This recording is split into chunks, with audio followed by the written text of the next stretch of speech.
How to hide your birthday on Snapchat. Hello guys, this is Atticus and welcome back to another tutorial video. In today's video, I'll teach you guys how you can hide your birthday on Snapchat. So without any further ado, let's dive right into it. So if you want to hide your birthday on your Snapchat, if you don't want your friends to find out that it's your birthday on your Snapchat, this is how you do it. So the first step is, after you open up your Snapchat, tap on your profile or your Bitmoji that is on the top left corner. After you tap on it, tap on your settings icon on the top right corner. Now right there you should see your birthday. Now after you see your birthday, you will see a birthday party option.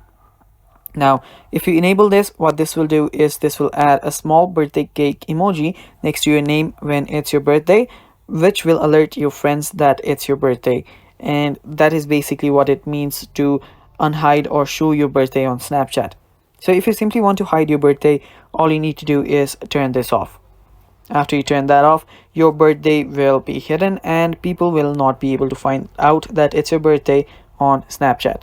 And yeah, that is basically how you do it, guys. That is all for today's video. Stay tuned for more and bye bye. Take care.